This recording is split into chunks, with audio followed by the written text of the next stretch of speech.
Karet Kebulet, batch 23. Oke. Bismillahirrahmanirrahim.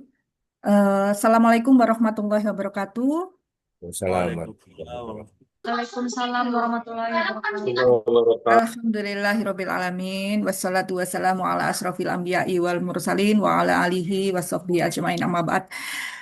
Sungguh sangat bersyukur sekali, saya dan juga teman-teman yang ada di sini patut memanjatkan puji syukur. Berterima kasih kepada Allah Subhanahu wa taala karena pada pagi hari ini kita masih diberikan nikmat sehat, nikmat kesempatan untuk bisa menggali ilmu. Kita berkumpul di majelis ilmu ini dalam bulan yang suci, di bulan Ramadan, gitu ya. Karena menuntut ilmu itu adalah wajib hukumnya dan pasti akan bernilai ibadah. Dan karena ini bulan Ramadan, insya Allah pahala Bapak Ibu akan berlipat ganda. Insya Allah, amin. Baik, tak lupa salawat dan salam. Mudah-mudahan senantiasa tercurahkan kepada Nabi besar kita Nabi Muhammad Sallallahu Alaihi Wasallam. Allahumma sholli ala Sayyidina Muhammad wa ala ali Sayyidina Muhammad beserta keluarga dan sahabat-sahabatnya yang mulia. Semoga kita mendapatkan syafaat dari beliau di akhir zaman nanti. Amin ya rabbal Amin. alamin. Baik Bapak Ibu semuanya. Ini waktunya cukup singkat ya, 1,5 jam karena biasanya SJPH ini panjang, materinya banyak. Maka akan saya percepat ya. Mudah-mudahan nanti bisa Bapak Ibu terima semua materinya dengan baik. Sistem jaminan produk halal, kalau disingkat adalah SJPH. Saya buka dulu paparannya. Nanti untuk sesi pertanyaan, boleh sebentar. Ini kok hilang nih? Oke, bentar. Ini saya yang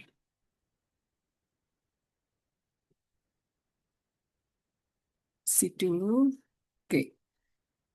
Untuk sesi pertanyaan, kita buka di dua, karena ini ada 5 kriteria yang harus kita bahas gitu ya. Maka di setiap 2 kriteria akan saya buka untuk pertanyaan.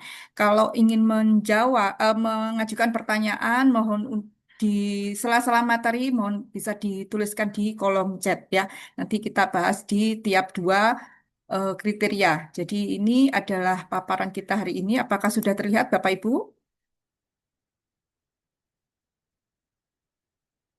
Bisa dilihat dengan baik? Bisa. Jelas, Bu. Jelas, Jelas, baik, Bu. Alhamdulillah. Ya, jelas itu. Seperti yang sudah disampaikan oleh Pak Osep, ini adalah materi dasar yang harus kita semua ketahui dalam penerapan sistem jaminan produk halal, yaitu apa itu dan bagaimana SJPH, Sistem Jaminan Produk Halal. Paparan ini didasarkan pada satu regulasi, yaitu di Keputusan Kepala BPJPH nomor 20 tahun 2023 atau kita singkat Kepkaban 20 tahun 2023 tentang kriteria sistem jaminan produk halal, gitu ya. Jadi ini ada satu regulasi yang mungkin Bapak Ibu saya sarankan untuk bisa mendownload gitu ya. Di-download ya Bapak Ibu, kemudian dibaca-baca kembali. Dihatamkan karena memang hanya 17 halaman, jadi sangat singkat, padat, dan jelas gitu ya. Ini adalah kitab kita dalam menjalankan penjaminan produk halal di perusahaan atau di SPPG Bapak Ibu. Hanya 17 halaman saja. Kalau misalnya kita bekerja dengan ada payung hukum yang jelas, maka kita aman gitu ya. Kita harus menyesuaikan penerapannya sesuai dengan ketentuan yang terbaru, yang terkini. Ini dulu ada Kepkaban 57 tahun 2021 yang juga mengatur tentang kriteria sistem jaminan produk halal. Nah, 2 tahun kemudian ada regulasi yang baru, ada perubahan dan ada penyempurnaan dari Kepkaban yang lama di nomor 57 tahun 2021. Jadi kita acuannya adalah yang terbaru. Jadi ini saya ulang di download ya, nanti Bapak Ibu dibaca-baca kembali, dihatamkan untuk kita sebagai penyelia halal dan sebagai auditor halal bekerja, ini merupakan satu referensi. Jadi untuk auditor halal ini merupakan juga referensi atau panduan dalam melaksanakan pemeriksaan atau dalam melaksanakan audit. Jika dalam pemeriksaan itu dinyatakan ada ketidaksesuaian, berarti ada temuan yang itu referensinya pembandingnya adalah kriteria di SCPH. Dinyatakan tidak sesuai, kemudian jadi temuan, sehingga akhirnya harus ada tindakan perbaikan dari perusahaan atau dari pelaku usaha, gitu ya. Nah, untuk penyelia halal atau pelaku usaha ini juga merupakan panduan atau sebagai pedoman dalam melakukan penjaminan produk yang dihasilkan supaya tetap halal, gitu ya. Maka penerapan nanti 5 kriterianya harus dilaksanakan secara benar dan konsisten. Nah, sebelum kita masuk ke SJPH ini definisinya, mungkin perlu saya ulang lagi, refresh lagi ya, tentang prinsip sertifikasi halal di Indonesia. Ini tidak berdasarkan end product atau tidak berdasarkan produk akhir. Tidak seperti negara, mungkin negara tetangga kita atau negara yang lain, tapi berdasarkan ketelusuran. Artinya, mulai dari awal sampai akhir, mulai dari hulu sampai hilir, dimulai dari penyediaan bahan sampai ke penyajian itu harus berstandar halal. Oke, jadi ada 3 prinsip yang harus kita pegang. Yang pertama, dalam sertifikasi halal ini, kita harus pastikan bahwa semua bahan yang kita gunakan adalah halal. Gitu ya, semua bahan yang kita gunakan harus halal. Yang kedua, setelah bahannya halal, kita harus pastikan tidak terjadi kontaminasi selama proses produksi dari bahan haram, kontaminasinya dari bahan haram maupun kontaminasi dari najis terhadap produk kita. Kontaminasi ini tidak hanya berasal dari bahannya, tapi bisa berasal dari peralatan produksinya, kontaminasinya bisa berasal dari pekerjanya maupun dari lingkungan produksi.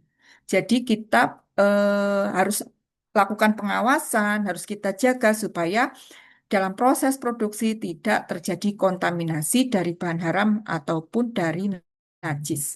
Kalau ada najis, maka ada istilahnya mutanajis.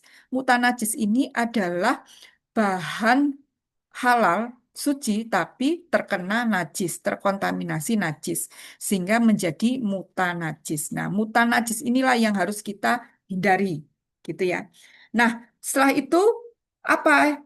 Yang pertama tadi bahan sudah halal, gitu ya. Kita pastikan bahan semua yang kita gunakan adalah halal. Kemudian setelah itu diproses dalam proses produksi, kita jaga tidak terjadi kontaminasi dari bahan haram maupun najis. Nah, kemudian yang berikutnya yang terakhir, maka harus kita pastikan bahwa proses produksi kita yang tadi sudah kita jaga, bahannya, prosesnya, itu dapat berjalan dengan baik, dengan konsisten dan berkesinambungan. Istiqomah gitu ya. Kita terapkan proses ini, bahannya halal, prosesnya halal, standarnya itu secara terus-menerus kita lakukan. Kita istiqomah melakukan penerapan proses yang sudah seperti kita rencanakan. Maka oleh karena itu perlu adanya penerapan sebuah sistem yang ini bisa menjadi pedoman kita, menjadi panduan kita dalam melakukan penjaminan produk halal di SPPG kita, gitu ya. Nah, inilah sistemnya. Namanya sistem jaminan produk halal. Secara definisi ini ada definisi sesuai regulasinya ya. SJPH itu apa sih gitu ya? SJPH itu merupakan pendekatan yang sistematis gitu ya. Jadi teratur, kemudian terintegrasi, tidak terpisah-pisahkan. Yang ini kemudian SJPH disusun untuk diterapkan dan untuk dipelihara.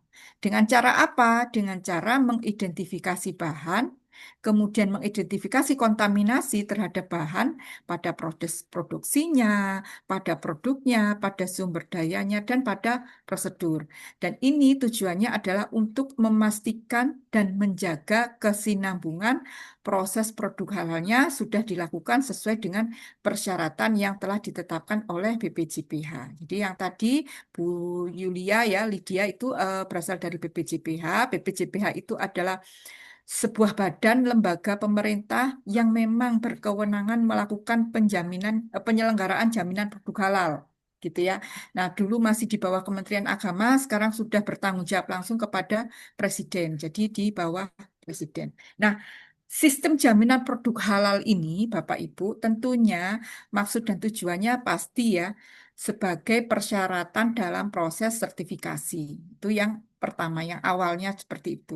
Jadi kalau misalnya pelaku usaha atau SPPG Bapak Ibu mau melakukan proses pendaftaran sertifikasi halal, ya pertama syaratnya harus menerapkan gitu ya. Karena ini merupakan jaminan kehalalan produk yang Bapak Ibu produksi, Bapak Ibu hasilkan. Itu. Nah, kemudian SJPH ini ya sifatnya wajib ya.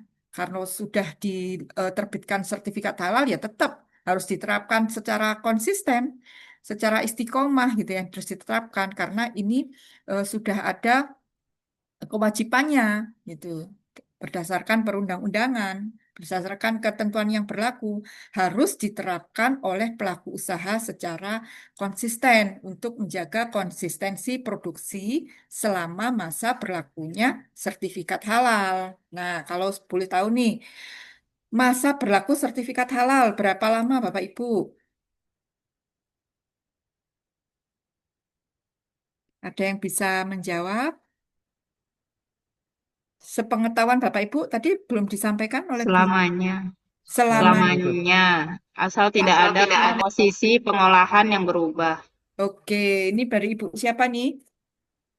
Umi, Bu Dwi. Umi, Umi. Oh, Bu Umi. Baik. Makasih Bu Umi. Ya, seperti yang sudah disampaikan Bu Umi sudah benar ya, bahwa eh, masa berlaku sertifikat halal sudah kalau dulu 2 tahun berubah menjadi 4 tahun, sekarang sudah selamanya. Artinya sertifikat halal tetap berlaku sepanjang syaratnya tidak terdapat perubahan komposisi bahan dan atau perubahan proses produk halalnya atau perubahannya kedua-duanya, perubahan ya bahannya atau prosesnya. Itu harus dilaporkan Bapak Ibu. Jangan kalau misalnya ada perubahan komposisi bahan atau mungkin ada perubahan prosesnya, Bapak Ibu diam saja, tidak melaporkan. Karena tadi sertifikat halal itu berlaku selamanya ada syarat ketentuannya ya. Nah, kalau syaratnya itu sudah tidak sesuai gitu ya. Ada perubahan bahan ya harus segera dilaporkan. Termasuk jika misalnya mau ada pengembangan produk, itu juga harus dilaporkan. Misalnya ada pengembangan produk di luar jenis produk yang sudah tertera di sertifikat halal yang sudah terbit. Itu perlu diajukan ke BPJPH melalui si halal gitu ya. Nanti menunya pilih menu yang pengembangan. Jika misalnya ada pelaku usaha nih, Bu, saya kenapa sih kok nggak mendaftarkan? Karena label saya sudah terlanjur nih dicetak ribuan. Itu tidak jadi alasan, Bapak Ibu. Karena apa? Karena untuk menu pengembangan, penambahan varian dan seterusnya ya, di luar sertifikat halal yang sudah terbit sebelumnya, maka sertifikat halal yang baru, yang sudah ada varian yang baru itu tidak akan mengubah nomor sertifikat halalnya. Jadi kalau misalnya logo itu sudah dicetak kan ada nomornya, itu nggak akan berubah nomornya. Jadi itu bukan alasan, ya. Jadi kalau sudah dapat sertifikat halal, ada perubahan segera untuk bisa melaporkan karena itu wajib hukumnya bagi pelaku usaha untuk melakukan pembaharuan terhadap sertifikat halal yang sudah terbit tadi. Ya. Nah, ini kita ke struktur sistem jaminan produk halal. Ada 6 Bapak Ibu ya. Karena waktunya terbatas, mungkin kita langsung ke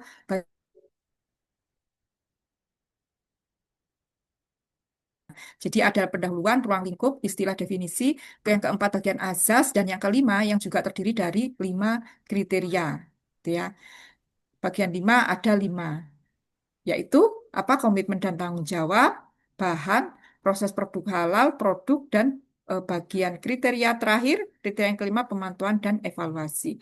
Inilah yang harus Bapak Ibu terapkan di SPPG Bapak Ibu. Dan inilah yang akan dinilai penerapannya, akan diperiksa penerapannya oleh auditor halal pada proses audit, bagaimana implementasinya, apakah sudah sesuai ataukah belum sesuai. Itu ya. Kita akan pelajari untuk kelima kriteria ini. Nah, nanti ada Pak Yai ya, pasti akan disampaikan juga bahwa kita sebagai manusia sudah diperintahkan Allah dalam surat Al-Baqarah, surat yang kedua ayat 168, bahwa kita wajibkan makan makanan yang halal dan baik, halal dan toyib. Jadi kalau misalnya Bapak Ibu sudah menghasilkan, sudah dipastikan menghasilkan produk MBG yang halal, insya Allah itu sudah baik, sudah toyib. Karena halal dan baik ini tidak bisa dipisahkan. Di PP 42 di tahun 2024 tentang penyelenggaraan bidang jaminan produk halal, jelas sudah disebutkan bahwa untuk menjaga kesinambungan proses produk halal, pelaku usaha hukumnya wajib gitu ya, menerapkan SJPH ya. Jadi tidak sunnah lagi, tidak mubah lagi, tapi wajib. Karena ini merupakan jaminan kesinambungan proses produk halal di SPPG Bapak Ibu dengan melakukan penerapan SJPH secara konsisten.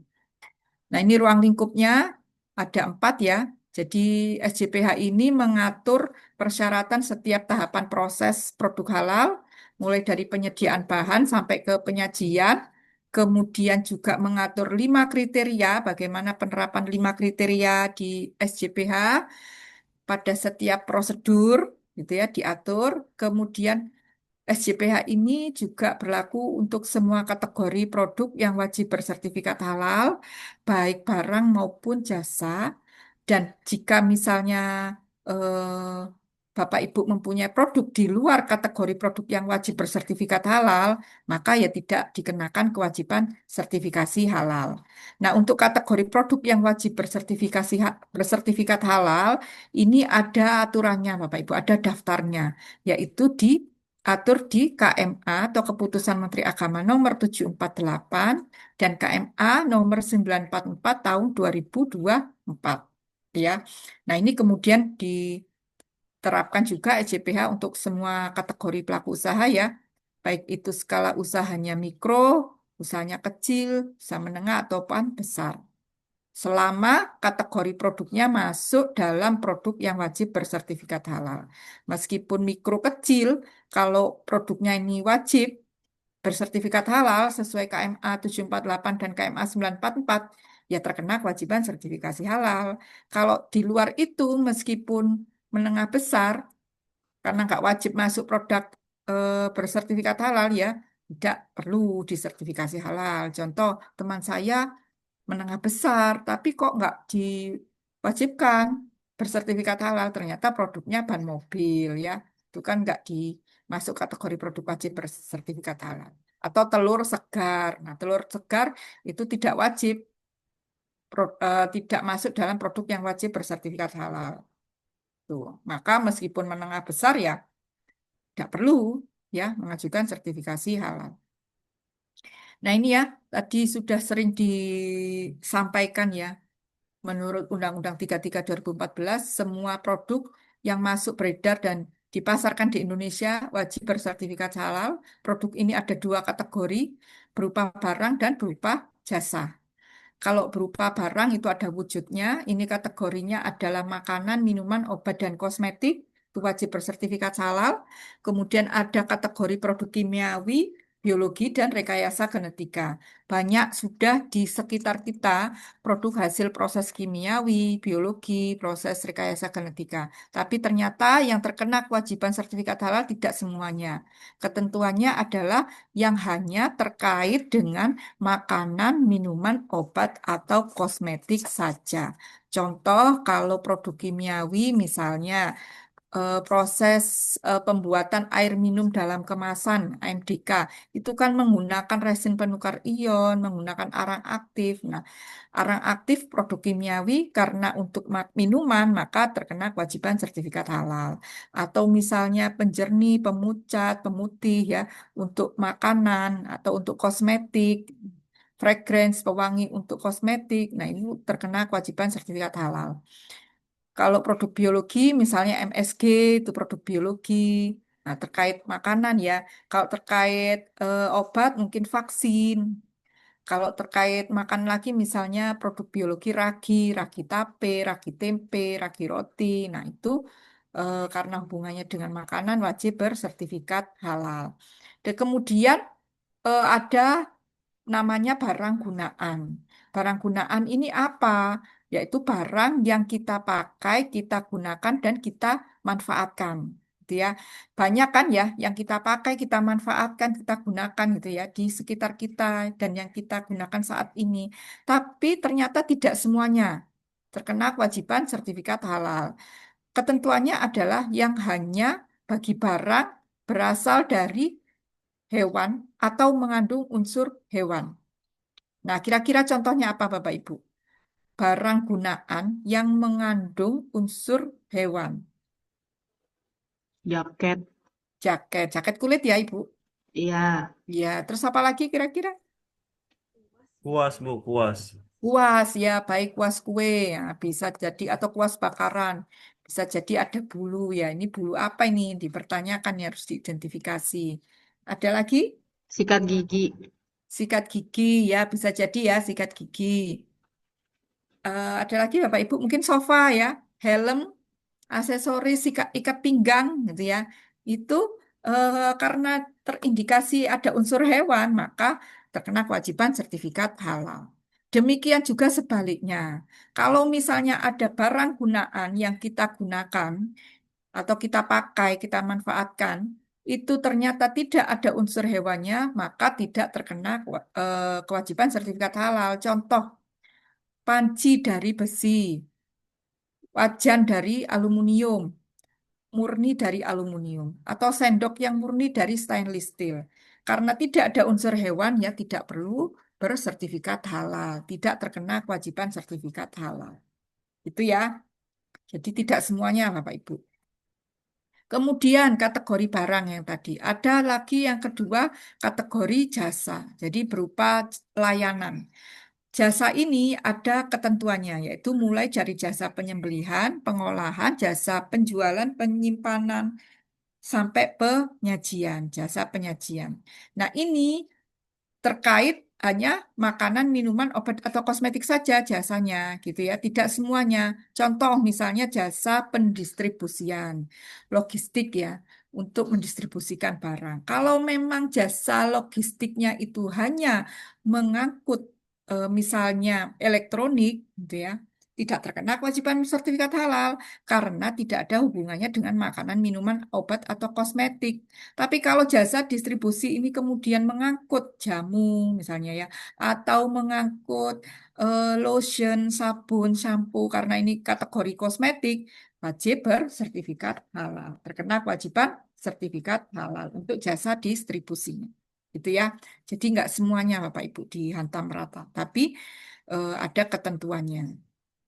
Nah, ini bagian yang ketiga, istilah dan definisi. Nanti dibaca-baca ulang ya Bapak Ibu. Kemudian yang keempat ini adalah azas, ada 7 azas dalam sistem jaminan produk halal. Kemudian kita langsung ke menuju yang kelima, bagian yang kelima yaitu kriteria SJPH yang juga terdiri dari 5. Seperti juga rukun Islam. Rukun Islam ada 5. Kemudian apalagi yang 5 Bapak Ibu? Supaya lebih bisa mengingat nih. Saya analogikan dengan yang jumlahnya sama. Apa nih kira-kira yang 5? Pancasila ada 5. 5. Sholat Heeh. 5 waktu. Sholat wajib 5 waktu, betul Ibu.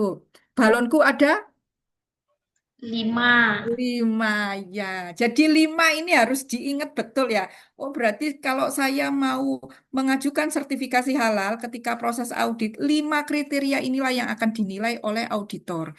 Karena 5 kriteria inilah yang harus saya terapkan di SPPG saya. Gitu ya.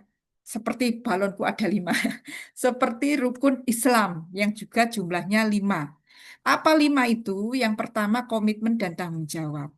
Tentu sebelum melaksanakan sesuatu, hal yang pertama harus dilakukan adalah janji, komitmen bahwa saya akan melaksanakan SJPH, bahwa akan ada melekat tanggung jawab.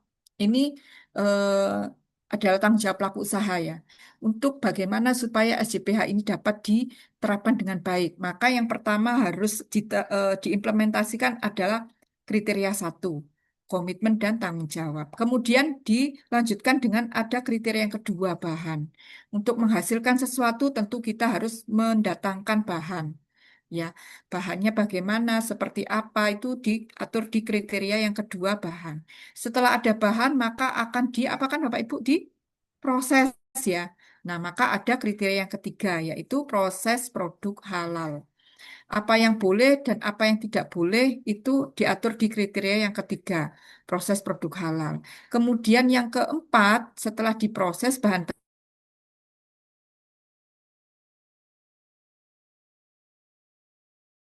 Nah, bagaimana ketentuannya? Sesuai kriteria SJPH, bagaimana namanya, bagaimana bentuknya, bagaimana kemasannya, itu diatur di kriteria yang keempat produk. Nah, setelah ini dilaksanakan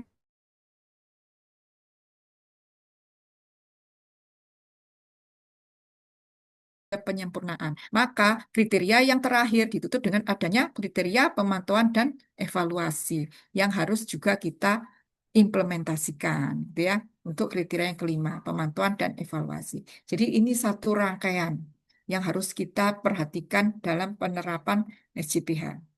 Kita bahas yang pertama, komitmen dan tanggung jawab. Kurang 1 jam lagi ya. Definisinya, apa sih Bu komitmen dan tanggung jawab? Komitmen dan tanggung jawab ini merupakan pernyataan tertulis, yang ini harus ditulis bukan omon-omon gitu ya, harus formal dari pelaku usaha, bukan dari misalnya operasionalnya atau dari apa manajer produksinya, tapi dari pelaku usahanya, dari pimpinannya. Kalau di SPPG berarti kepala SPPG-nya, gitu ya. Untuk apa? Untuk menerapkan dan mengembangkan kriteria SJPH secara konsisten. Jadi pernyataan tertulis supaya meyakinkan semuanya bahwa pelaku usaha ini sudah berkomitmen untuk menerapkan dan mengembangkan kriteria SJPH secara konsisten dan berkesinambungan, ya. Kemudian unsur-unsur yang dinilai dalam kriteria komitmen dan tanggung jawab ini ada 3 hal. Apa saja unsurnya? Yang pertama adalah kebijakan halal, yang kedua adalah tanggung jawab pelaku usaha, yang ketiga pembinaan sumber daya manusia. Jadi 3 unsur ini yang harus Bapak Ibu implementasikan ya untuk memenuhi kriteria komitmen dan tanggung jawab. Apa Bu yang harus saya lakukan? Ya, untuk kebijakan halal. Kebijakan halal ini tadi ya merupakan pernyataan tertulis, jadi harus ditulis, disusun, ditandatangani, harus divalidasi karena ini merupakan kebijakan. Jadi jangan sampai pelaku usaha atau pimpinan itu tidak tahu, harus disetujui. Ya, jadi ini merupakan pernyataan tertulis yang mencakup komitmen dari pelaku usaha untuk satu, hanya menggunakan bahan halal. Dua, hanya memproses secara halal. Yang ketiga, komitmen hanya menghasilkan produk halal. Tentunya sesuai dengan persyaratan umum sertifikasi. Itu ya harus berkelanjutan ini diterapkan, dinyatakan itu ya secara konsisten. Nah, untuk kebijakan halal ini jangan khawatir Bapak Ibu, karena harus ditulis, maka akan ada namanya template. Template kebijakan halal, ada narasinya. Nanti di manual SJPH. Bapak Ibu bisa adopsi itu, atau mungkin kalau misalnya, boleh nggak Bu kalau saya tambahkan narasinya? Boleh, tanpa mengurangi substansinya ya. Itu dipersilahkan. Nah, setelah disusun, maka harus ditetapkan kan ya, harus ditandatangani oleh pimpinan. Kemudian harus dipahami dan diterapkan oleh seluruh personil di SPPG. Nah, supaya bisa dipahami dan diterapkan oleh personil, maka harus ada upayanya. Apa itu? Yaitu disosialisasikan, dikomunikasikan kebijakan halal ini kepada seluruh pihak yang terkait. Sosialisasinya harus kepada pihak internal dan juga sosialisasi kepada pihak eksternal. Nah, contohnya kalau kepada pihak internal, kepada siapa kira-kira Bapak Ibu? Dapur. Dapur, maksudnya bagian dapur gitu ya? Relawan. Relawan, semua KSPPG. relawan, iya betul, semua relawan ya, tidak hanya 1 2 orang saja atau karyawan yang lama saja. Karyawan atau relawan yang lama, yang baru sebelum bekerja, dia harus mendapatkan sosialisasi kebijakan halal supaya semuanya memahami dan juga mempunyai pemahaman yang sama dan juga akan menjaga sikap kerjanya supaya bisa menjaga produknya tetap halal gitu ya. Nah, kemudian kalau kepada pihak eksternal, sosialisasinya kepada siapa kira-kira? Sekolah, Menerima PM, manfaat, PM, menerima Berarti penerima manfaat. manfaat. penerima Siswa, manfaat ya, ya Ya. siswanya, gurunya gitu ya, karena mereka eh, guru akan bertanggung jawab pada saat penyajian gitu ya. Itu juga harus dilakukan sosialisasi kebijakan halal. Atau kalau pihak luar lainnya supplier, ada supplier ya, vendor, Ya. supplier. Nah, itu juga harus dilakukan nih, diberikan sosialisasi kebijakan halal. Supaya apa? Mereka akan bisa menjaga bahan yang kita pesan, yang sudah memang halal ini ya, dalam proses distribusinya, itu mereka jaga supaya tidak ada kontaminasi dari bahan haram maupun najis. Jadi paling tidak armadanya itu bersih, gitu ya, tidak bercampur dengan bahan yang haram, tidak ada najisnya, dan seterusnya. Maka perlu ini dilakukan sosialisasi kebijakan halal yang sudah ditetapkan. Nah, bagaimana cara sosialisasinya, Bu? Cara sosialisasinya tidak ada ketentuannya, ditentukan sendiri oleh perusahaan atau SPPG Bapak Ibu. Bisa melalui pelatihan internal, misalnya ya, bisa melalui briefing karyawan, bisa melalui poster atau banner, atau kalau misalnya supplier atau vendornya itu jauh, di luar kota, di luar pulau misalnya ya, atau di luar negeri misalnya, bisa melalui email. Nah, bentuk-bentuk sosialisasi ini ada perlu ada bukti-buktinya. Nah, ini yang akan dicek oleh auditor halal. Apa buktinya? Buktinya adalah kalau pelatihan internal ya berarti ada daftar hadir internalnya, daftar hadir ya, ada dokumentasi foto kegiatan. Ada misalnya notulen briefing. Ya, kalau melalui briefing karyawan ada notulensi. Kalau ada poster, melalui poster atau banner berarti ada poster atau banner yang sudah terpasang di dapur, di SPPG gitu ya. Kalau melalui email berarti ada screenshot isi emailnya. Atau kalau misalnya ini auditor halal diberikan akses untuk mengakses email yang sudah disampaikan ke pihak vendor atau ke supplier gitu ya. Itu bisa menjadi bukti. Jadi auditor halal itu tidak hanya memeriksa berdasarkan ini saja apa namanya wawancara gitu ya. Apakah sudah ada sosialisasi kebijakan halal? Sudah. Mana buktinya? Jadi mereka bekerja berdasarkan bukti, dukung, tidak hanya asal percaya. Maka dari itu bukti-bukti ini harus dipelihara Bapak Ibu dengan baik, gitu ya. Bukti-buktinya selengkap mungkin. Gitu ya. Nah, ada juga auditor halal karena mereka juga dilatih ya untuk bisa menggali informasi, menggali apa, memverifikasi bukti, gitu ya. Maka bisa jadi juga diwawancara pihak yang sudah dilakukan sosialisasi ada daftar hadirnya. Bisa juga nanti diwawancarai, misalnya si A, apakah Anda memang betul sudah mendapatkan sosialisasi kebijakan halal pada tanggal sekian, misalnya begitu. Ya, jadi memang buktinya tidak boleh fiktif ya Bapak Ibu, harus memang jelas dan betul, benar dilakukan. Nah, ini contoh implementasi kebijakan halal. Ini ada kebijakan halal PT Dima. Kalau dari yang ini kira-kira ada temuan nggak? Coba dicermati yang bagian bawah. Apakah ada sesuatu yang tidak sesuai di bawah plan manager? Ada tanda tangannya kah? Tanda tangannya Iya, belum belum dikasih. ditanda tangan. Iya, apakah ini bisa terjadi, Bu? Bisa. Saya menemui sendiri. Jadi, ketika mengaudit sebuah restoran, sudah dipasang besar, dicetak kebijakan halal, dikasih figura bagus, gitu ya, dipasang di ruang penyajian, gitu ya. Ternyata belum ada tanda tangannya. Mungkin ya, mungkin karena keburu-buru mau ada audit, lupa ditandatangani. Nah, itu juga jadi temuan karena ini kan sifatnya kebijakan, jadi kan harus disetujui oleh pimpinan. Artinya harus ada validasi atau tanda tangan. Nah, kalau yang di sebelah kanan itu hanya di print, kemudian ditempel, diisolasi. Kalau misalnya ruangannya kecil, itu mungkin bisa memadai ya. Tapi kalau ruangannya dapurnya besar, hanya seperti ini, tentu dinilai tidak mencukupi, ya. tujuan sosialisasinya tidak masuk nanti ya, nggak mungkin bisa terbaca oleh semua kan, seperti itu. Oke, sekarang untuk unsur yang kedua yang harus Bapak Ibu terapkan di SPPG Bapak Ibu, yaitu unsur tanggung jawab pelaku usaha.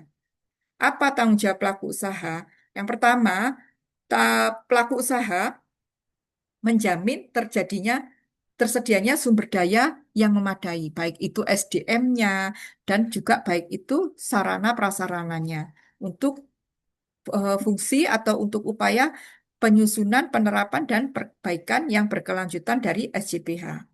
Yang kedua, tanggung jawab pelaku usaha adalah menetapkan penyelia halal dan kemudian melaporkan sesuai dengan persyaratan yang telah berlaku. Jadi, Bapak Ibu, nanti teman-teman yang ada di sini, ketika sudah lulus pelatihan, mendapatkan sertifikat pelatihan, nanti akan di SK-kan atau diberikan surat tugas oleh pimpinan, artinya oleh bisa kepala SPPG-nya atau oleh ketua yayasannya ya, untuk menjadi penyelia halal. Ada tugas fungsinya nanti di dalam SK atau surat tugas tersebut, gitu ya. Jadi kalau untuk penyelia halal tadi kan syaratnya satu beragama Islam, Muslim dibuktikan dengan KTP.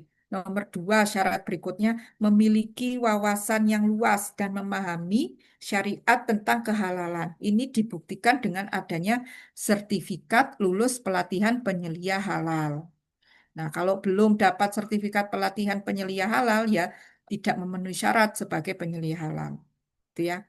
Nah, untuk penyelia halal bagi usaha yang mikro dan kecil, gitu ya, masih boleh penyelia halalnya itu berasal dari pelaku usahanya sendiri, karena memang keterbatasan SDM. Ya jadi pelaku usahanya, ya jadi pimpinannya, ya juga jadi penyelia halalnya. Itu masih dibolehkan. Namun kalau misalnya tidak bisa, misalnya pelaku usahanya ini non-Muslim, ya, non-Islam, maka bisa berasal dari pihak lain, misalnya organisasi kemasyarakatan, dari instansi pemerintah, dari dinas yang terkait, memfasilitasi untuk jadi penyelia halal, kemudian dari dosen perguruan tinggi, gitu ya, untuk jadi penyelia halal usaha mikro kecil, dari badan usaha, konsultan, dan seterusnya. Itu masih diperbolehkan, tapi surat tugasnya bukan dari lembaganya atau bukan dari perguruan tingginya, tapi tetap dari pelaku usaha, tetap dari direktur atau dari kepala SPPG-nya, gitu ya, bukan dari perguruan tingginya atau dari lembaganya. Nah, setelah penetapan penyelia halal dalam sebuah SK atau surat tugas, tanggung jawab pelaku usaha berikutnya adalah menetapkan tim manajemen halal. Tim manajemen halal ini harus ada ya di SPPG atau di perusahaan, dan ini harus melibatkan seluruh pihak yang terkait dengan penerapan SJPH. Kalau di SPPG ya mungkin chefnya, ahli gizinya, bagian pengadaan gitu ya, yang terkait langsung dengan penerapan SJPH. Nah, seperti yang di samping kiri itu salah satu contoh SK penetapan penyelia halal dan tim manajemen halal. Ditandatangani oleh pelaku usahanya, oleh direktur, oleh kepala SPPG-nya. Oke, sekarang unsur yang ketiga. Tadi ada kebijakan halal sudah dilaksanakan, tanggung jawab pelaku usaha sudah dilaksanakan. Bagaimana sekarang pelaksanaan terkait unsur pembinaan sumber daya manusia? Caranya adalah dengan melakukan pembinaan melalui pelatihan, Bapak Ibu, atau dengan melakukan pembinaan peningkatan kompetensi di bidang halal. Ada dua yang harus dilaksanakan, yaitu pelatihan internal dan pelatihan eksternal. Ya, jadi perusahaan atau SPPG harus melakukan pembinaan melalui baik itu pelatihan internal maupun pelatihan eksternal. Kalau pelatihan eksternal itu adalah dengan cara mengikut sertakan penyelia halal atau anggota tim manajemen halalnya kepada pelatihan yang diselenggarakan oleh pihak luar. Dalam hal ini oleh BPJPH atau oleh perguruan tinggi atau oleh lembaga pelatihan yang sudah ditetapkan oleh BPJPH. Contohnya Halal Institute itu sudah ditetapkan atau sudah diakui oleh BPJPH. Kemudian ada lagi pelatihan internal gitu ya. Pelatihan internal ini adalah pelatihan yang dilaksanakan oleh perusahaan sendiri atau oleh SPPG sendiri kepada pihak internalnya, kepada karyawannya. Ini tentunya disesuaikan dengan kebutuhan penerapan SJPH masing-masing, gitu ya. Dan siapa yang akan menjadi trainer internalnya? Yang menjadi trainernya adalah personil yang sudah kompeten. Jadi kalau Bapak Ibu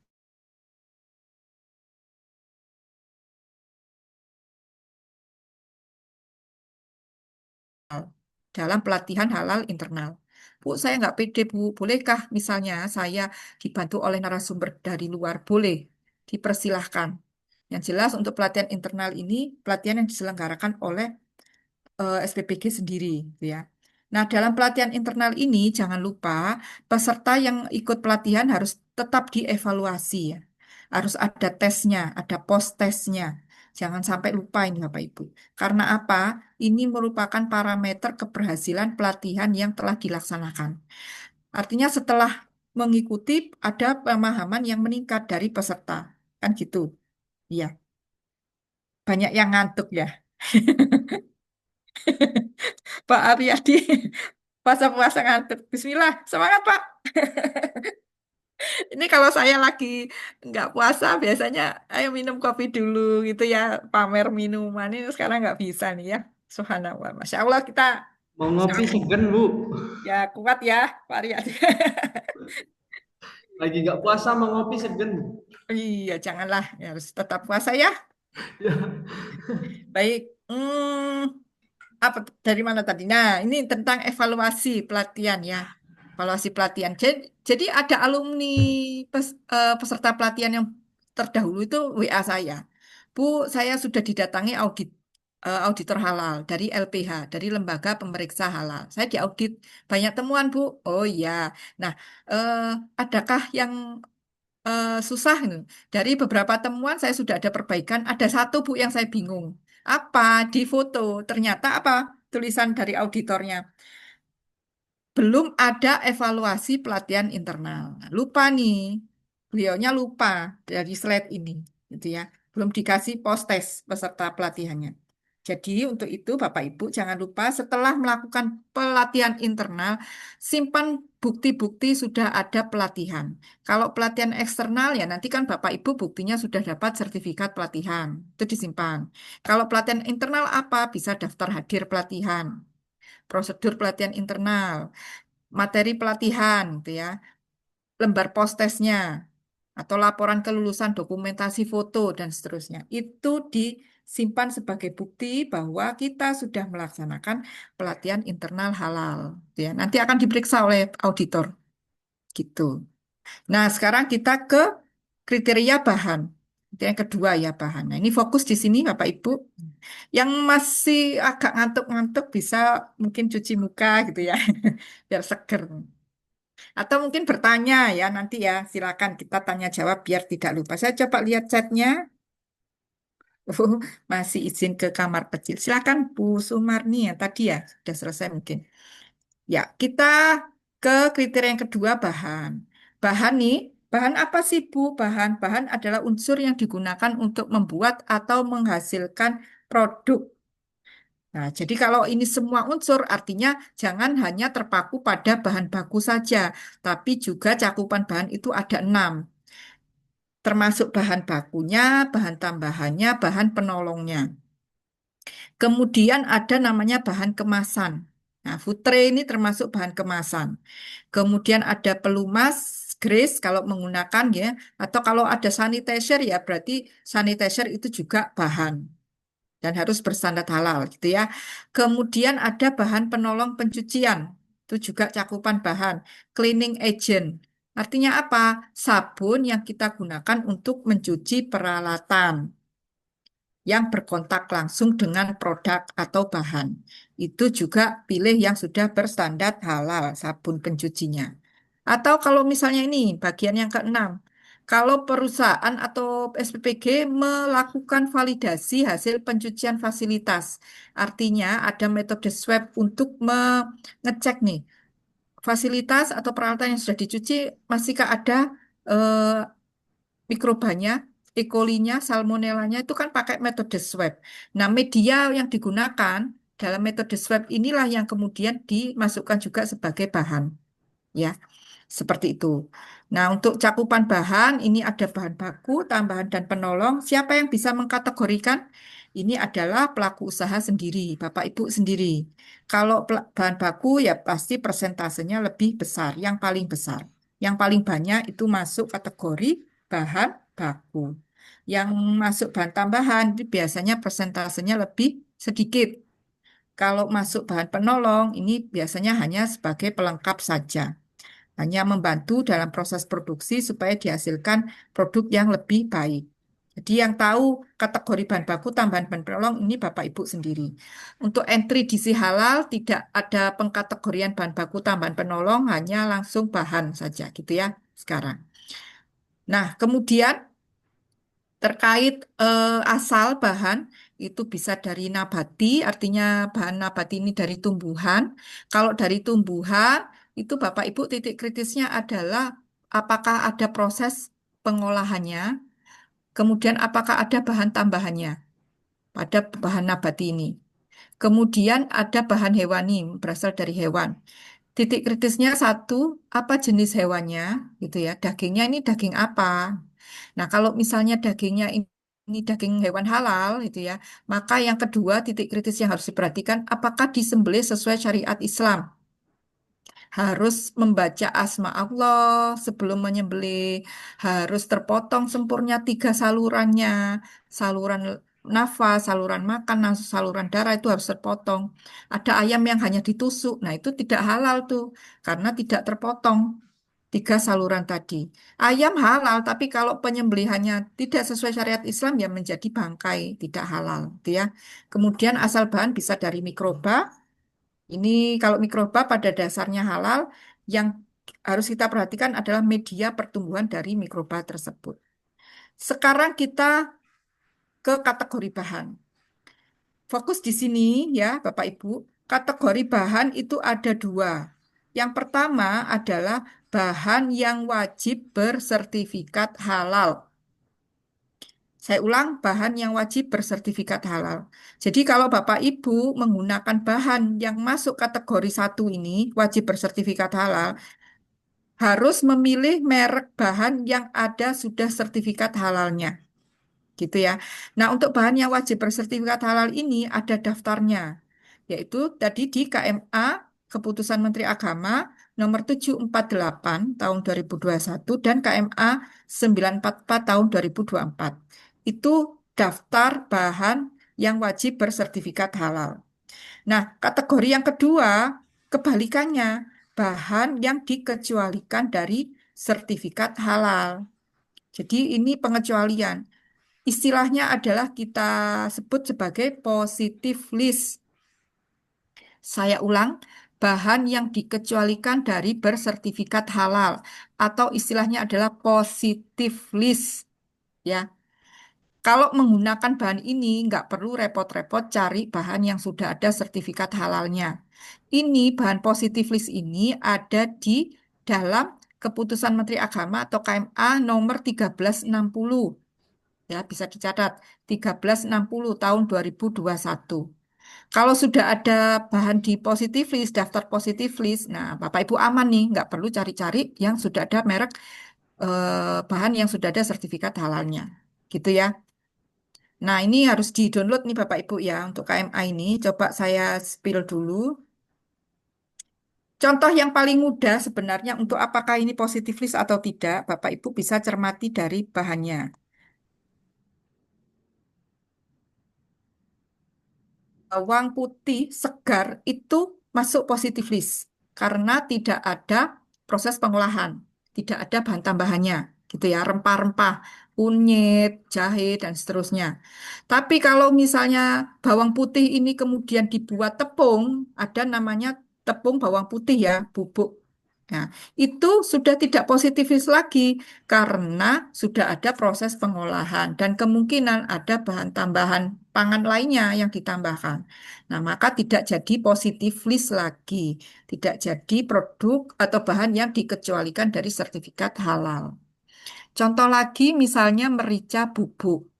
Nah, kalau mericanya itu masih butiran itu positif list.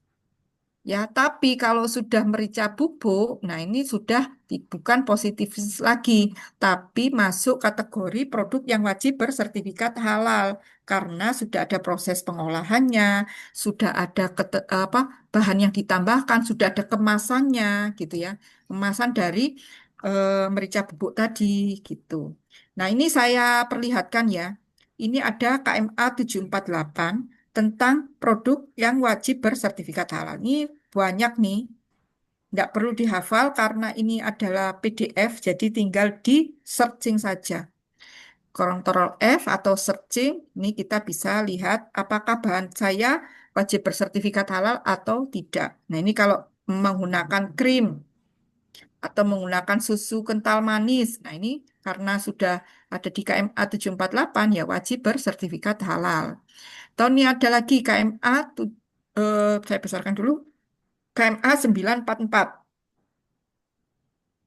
Ini yang terbaru, tahun 2024, tentang perubahan atas KMA 748. Pertanyaannya sekarang, Bu, kenapa kok masih menggunakan tadi 748? Kan sudah lama, tahun 2021, sudah ada perubahannya yang terbaru.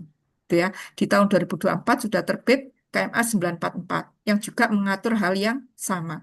Ternyata Bapak Ibu, di KMA 944 tahun 2024 ini hanya mengatur produk jenis makanan dan minuman saja. Untuk non-makanan minuman, kita masih mengacu ke KMA yang lama, KMA 748. Jadi kalau misalnya Bapak Ibu ini bahannya, bahan makanan minuman, wajib untuk melihat di KMA yang terbaru, ya, di KMA 944 2024. Tapi kalau kategorinya non-makanan minuman, konfirmasinya adalah di KMA 748. Kemudian KMA berikutnya yang penting yang terkait bahan, yaitu namanya KMA 1360 tahun 2021 yang tadi saya sebutkan kita istilahkan positif list ya, bahan yang dikecualikan dari kewajiban bersertifikat halal. Nah, ini contoh di bawahnya apa nih? Misalnya, nah, ini ya umbi-umbian segar, rumput laut, ya, kemudian kelapa murni. Nah, ini banyak ya. Saya contohkan, misalnya benzoat. Kira-kira benzoat ini positifis enggak ya? Nah, ternyata asam benzoat positifis. Ya, asam sorbat, sulfat, dan sebagainya. Nah, jadi kita konfirmasinya di sini. Oke, baik. Saya stop share dulu. Kita lanjut ke paparan. Sudah jelas ya di sini ya, Bapak Ibu? Nah, sekarang persyaratan bahan. Persyaratan bahan ada 12. Yang pertama wajib bahan kita bersertifikat halal kecuali positif list ya. Tidak wajib. Kemudian kalau bahan, bahan ini pastikan tidak berasal dari babi dan keturunannya. Keturunan babi apa, Bu?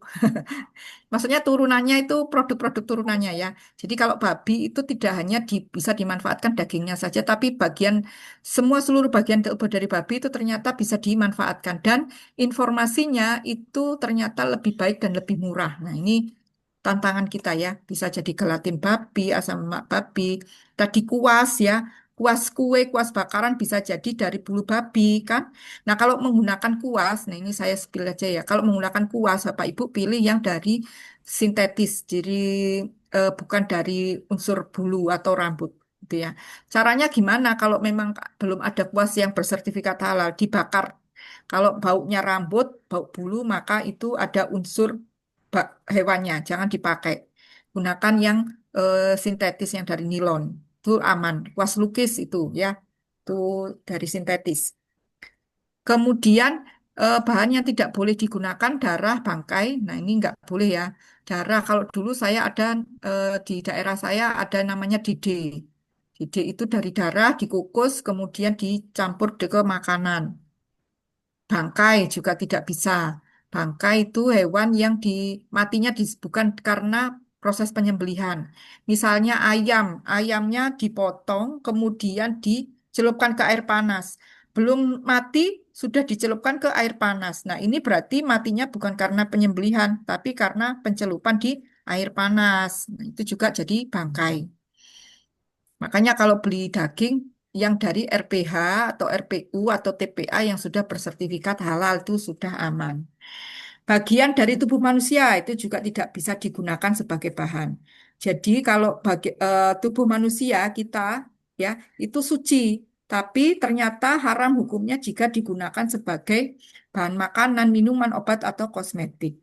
Homer, Homer itu minuman beralkohol yang memang tujuannya untuk memabukkan. Jadi ada dua ya, minuman yang mengandung alkohol dan juga minuman Homer yang memang mengandung alkohol juga. Nah, kalau misalnya Homer itu tujuannya untuk memabukkan, miras gitu ya, minuman keras. Tapi kalau minuman yang ada kandungan alkoholnya, misal contoh yogurt itu dari susu difermentasi, hasil akhirnya ada etanol atau alkoholnya. Maka kalau Bapak Ibu memproduksi yogurt ya berarti akan diambil hasil akhirnya untuk dites berapa kadar alkohol atau etanolnya. Ketentuannya adalah di bawah 0,5%. Itu masih boleh. Kalau di atas itu sudah tidak bisa, ya, sudah tidak memenuhi kriteria halal. Tuh. Kalau Homer berapapun itu tidak bisa ditoleransi berapapun persentase kandungan alkoholnya kalau itu sudah kategori Homer. Contoh misalnya rum. Rum itu sudah kategori Homer, maka tidak ada batasan toleransi penggunaan rum karena itu termasuk Homer.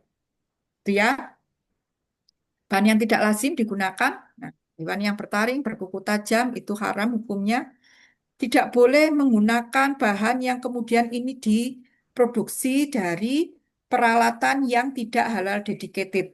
Artinya ada sharing fasilitas, penggunaan fasilitas bersama dengan produk yang haram. Maka dari itu nanti ada namanya surat pernyataan fasilitas bebas babi, gitu ya. Karena kita ingin memastikan bahwa peralatan yang digunakan untuk memproduksi bahan yang mau kita pakai ini, produk yang mau kita pakai sebagai bahan ini itu sudah halal dedicated. Tidak boleh bercampur dengan bahan haram atau najis, pasti ya. Kemudian kalau dari hewan ya berarti hewannya harus hewan halal. Hewan itu ada hewan air, ada hewan darat. Nah, kalau hewan air, hewan yang memang hidupnya di air itu halal ya. Jadi bangkai ikan itu halal. Kemudian kalau bangkai yang halal lagi bangkai belalang. Di luar itu hewan darat maka bangkai tidak bisa, tapi harus berasal dari penyembelihan yang sesuai syariat Islam. Jadi kalau hewan darat harus disembelih sesuai syariat Islam terlebih dahulu. Nah, kemudian kalau menggunakan bahan yang sudah jadi harus memenuhi persyaratan keamanan dan kesehatan tentunya ya. Maka dari itu saya sarankan pilih yang sudah ada izin edarnya dari BPOM, dari kalau industri rumah tangga ya PRT, dari Dinas Kesehatan Kabupaten Kota gitu ya. Kemudian penggunaan mikroba nih yang ketujuh, bagaimana Bu? Bolehkah? Boleh ya. Dari tadi sudah saya sampaikan mikroba ini pada dasarnya halal. Yang perlu kita perhatikan adalah media pertumbuhannya. Jadi untuk bahan mikroba jangan sampai menyebabkan infeksi atau keracunan pada manusia. Kalau media pertumbuhannya itu memang sudah suci dan halal, tidak perlu ada pemisahan dari media pertumbuhannya, tidak perlu ada proses pencucian lagi. Contoh misalnya apa namanya tempe. Tempe itu kan produk mikrobial ya. Nah, itu karena medianya sudah suci dan halal, tidak perlu ada pemisahan. Kalau misalnya memang ada media pertumbuhan yang najis, pastikan najisnya dulu. Kalau najisnya itu babi dan turunannya, najis mugholado, itu tidak bisa dipakai. Kalau memang najisnya itu bukan najis mugholado, bukan babi dan turunannya, najis mutawasito misalnya ya, maka perlu ada pemisahan dengan media pertumbuhannya. Kemudian setelah itu pastikan ada proses pencucian dan pensucian secara syariat Islam, totshir syar'an, sesuai kaidah syar'i. Gitu ya proses pencuciannya. Kalau misalnya mikroba ini dibuat untuk metode rekayasa genetika, ya pastikan tidak boleh disisipi gen yang berasal dari babi dan turunannya atau manusia, gitu ya. Berasal dari babi dan manusia, gennya nggak boleh disisipkan di situ. Nah, untuk kaidah pencucian sesuai syar'i, tatsir syar'an itu ada ketentuannya dicuci dengan air sebanyak 2 kula atau setara 270 liter. sampai hilang najisnya, warna bau dari najisnya hilang. Metodenya bagaimana? Bisa dengan menggunakan pengucuran. Jadi dialiri air ke produk tersebut, gitu ya. Dan kemudian kalau tidak bisa dengan metode perendaman juga boleh.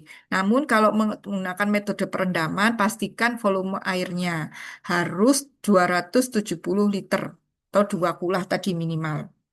Atau kalau misalnya tidak bisa ya harus ditambahkan terus-menerus gitu ya. Jadi kalau mencuci misalnya ayam berarti ya harus mengalir ya airnya ya gitu supaya memenuhi kaidah syar'i. Kan ada darahnya nanti di ayamnya. Kemudian untuk penggunaan alkohol atau etanol bolehkah? Masih boleh. Selama tidak berasal dari industri Homer. Ini hilang semua ini kayaknya. Oh iya, banyak yang hilang. Sebelum saya lanjut, saya ada titipan nih. Nova, Bu Nova ada nggak di sini ya? Saya WA, saya ini kok nggak nyaut. Bu Nova? Oh, Nova nggak ada. Oke, baik. Saya lanjut ya, Bapak Ibu ya, izin. Ini terkait penggunaan alkohol. Kalau berasal dari sumber lain boleh. Misalnya dari fermentasi singkong, fermentasi jagung, atau molas itu bisa. Atau kalau misalnya untuk hasil samping industri Homer gitu ya, bisa digunakan, tapi harus berbentuk padat, misalnya brewer yeast, dengan ketentuan setelah dilakukan proses pencucian, gitu ya, menurut sesuai kaidah syar'i. Kalau misalnya dari hasil industri Homer dan turunannya, itu yang syarat berikutnya harus telah direaksikan terlebih dahulu, sehingga menghasilkan senyawa baru. Reaksinya bisa menggunakan enzim, ya. Jadi sampai hilang senyawa yang lama sifatnya atau menggunakan mikroba. Jadi akan timbul senyawa baru itu baru boleh digunakan. Kalau misalnya ada alkohol pada minuman fermentasi tadi ya yogurt susu, fermentasi rempah atau teh kombucha itu kan ada alkohol pada produk akhirnya. Itu syaratnya kadar alkohol pada produk akhir kurang dari 0,5% dan secara medis tidak membahayakan kesehatan. Itu ya. Nah, oke, kalau untuk produk kosmetik gimana Bu penggunaan alkohol? Boleh digunakan, tapi harus diperhatikan alkoholnya bukan dari hasil industri Homer. Kemudian syarat berikutnya memang tidak dibatasi kadarnya, tapi selama secara medis tidak membahayakan. Jadi jangan menggunakannya secara berlebih-lebihan, gitu ya. Kemudian untuk obat penggunaan alkohol baik itu obat cair maupun non-cair, pastikan alkoholnya bukan dari hasil industri Homer. Syarat berikutnya tidak membahayakan kesehatan, tidak ada penyalahgunaan, aman untuk dikonsumsi sesuai dosisnya, dan yang satu lagi tidak boleh ditambahkan jika dengan tujuan secara sengaja untuk membuat mabuk. Kalau memang tujuannya secara sengaja ditambahkan supaya bisa membuat mabuk, itu sudah kategori Homer nanti. Oke, sekarang kita ke persyaratan bahan. Ada yang bertanya, Pak Andi, silakan. Oke. Untuk yang brewer yes tuh tadi contohnya seperti apa, Bu? Dan juga Brewer, kan ya. brewer yes, brewer Mm-mm. yes tadi ada anu kan tadi. Ya, Sama ini untuk yang misalnya obat itu kan, Bu, misalnya obat obat batuk itu ya, Bu ya. Itu kan entah berapa persen ininya tuh efeknya itu benar-benar yang seperti membuat ngantuk dan kayaknya memang ada alkoholnya seperti itu tuh, Bu, bisa dihalalkan kah? Kalau yang ini kan dibatasnya kan apa ya di bawah 0,5% ya kayak Ibu. iya. Jadi kalau untuk minuman itu memang ada batasannya 0,5% kadar alkohol. Tapi kalau non minuman itu menurut fatwa tidak ada batasannya. Jadi kalau misalnya itu obat, kosmetik itu memang tidak dibatasi, Pak. Jadi, tapi ada syaratnya berikutnya, harus aman ya, tidak boleh kemudian membuat kita eh, berbahaya untuk kesehatan gitu ya, untuk obat-obatan. Itu nggak bisa, syaratnya seperti itu. Jadi kalau misalnya kurang dari 0,5% kemudian berbahaya secara medis, ya itu juga tidak bisa di sertifikasi halal gitu ya. Itu, Pak. Kalau Kalau brewer yeast, ya gimana Pak? kalau obat itu kan Bu efeknya itu kan seperti kalau yang seperti banyak yang jenis obat batuk itu benar-benar membuat ngantuk langsung paling berapa menit setelahnya langsung mengantuk kayak gitu kan Bu. Efeknya juga benar-benar terlihat kayak gitu. Tapi belum misalnya obat apa tuh yang misalnya obat daftar G itu kan kadang-kadang efeknya benar-benar membuat saraf dan segala macam tapi belum mungkin yang efek yang seperti itunya tuh kurang terlihat untuk yang obat yang beredar kayak gitu nah, Bu. Ya, kalau membuat ngantuk mungkin itu efek dari obatnya supaya istirahat kan gitu ya. Iya nggih. Iya, supaya istirahat, supaya nanti bisa pemulihan dengan cepat. Tapi kalau untuk terkait kehalalan, ya itu tadi syaratnya. Penggunaan alkohol boleh, tapi ada syaratnya tadi. Tidak membahayakan kesehatan secara medis, seperti itu. Jadi memang tidak ada pembatasan kadarnya berapa. Itu Pak, untuk terkait kehalalan. Kalau secara izin edar mungkin nanti BPOM ya, untuk eh, yang berwenang. Apakah ini layak atau tidak ini obat ini seperti itu. Itu di kewenangannya di BPOM nanti di izin edar.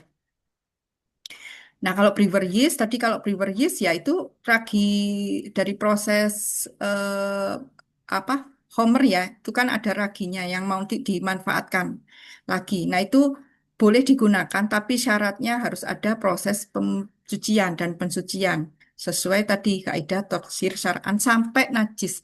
Nah, homer itu kan najis sampai sifat najisnya itu hilang. Jadi sifat homernya itu hilang.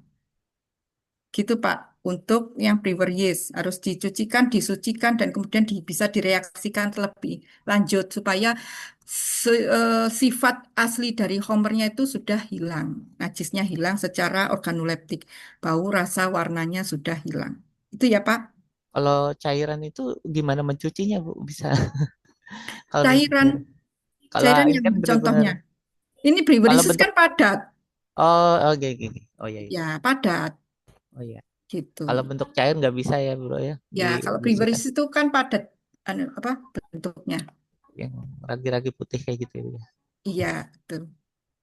Kalau yang cair Bu. ya nggak bisa, gitu ya. Nggih, nggih. Oke. Nggih, Bu. Lebih aman kalau menggunakan alkohol, pilih dari produsen yang memang hanya memproduksi alkohol secara murni, bukan homer. Karena dikhawatirkan nanti sharing fasilitas ya, ada potensi kontaminasi dari fasilitasnya yang memproduksi homer tadi, gitu. Jadi pilih memang produsen yang hanya memproduksi alkohol secara alkohol murni. Begitu Oh iya, ya, Bu. Pak. Kalau alkohol itu kan kalau orang yang membuat alkohol itu dicampur sama metanol, ya, Bu. Kalau metanolnya kan beracun. Ya, ya harus dicermati lagi ya kalau beli alkohol memang perlu diidentifikasi betul nih aman nggak gitu ya. Nggih. Secara keamanan izin edarnya betul, kehalalannya bukan homer. Kalau dari substansi halal kita konsen ke apakah ini homer ataukah bukan gitu ya. Iya, Bu. Tapi tadi kan halal gandengannya toyib ya. Jadi kalau menggunakan bahan apapun ya memang sudah halal dan nanti penggunaannya memang harus sesuai dosis supaya toyib nanti gitu supaya baik. Itu ya Pak Abdul silahkan. Pak Abdul Rizal nih resen Baik, ya. Pak. Ya, Iya. baik. Makasih banyak atas kesempatannya, Bu. Perkenalkan saya Abdul Rizal Bahtiar dari Kota Kendari, Sulawesi Tenggara. Eh, Ya Allah sudah setengah 12. Maaf, maaf. yang yang mau saya tanyakan, Bu, kita kan di dalam industri produksi roti itu biasanya menggunakan bahan baku tepung. Nah, Ibu tadi sudah disampaikan bahwasanya sertifikat halal itu berlaku seumur hidup sampai adanya perubahan komposisi atau berubah prosesnya. Nah, yang jadi pertanyaan saya itu pada saat penginputan bahan baku, saya lihat sebelumnya itu ada juga diinput nomor sertifikat halal dan merek tepungnya misal.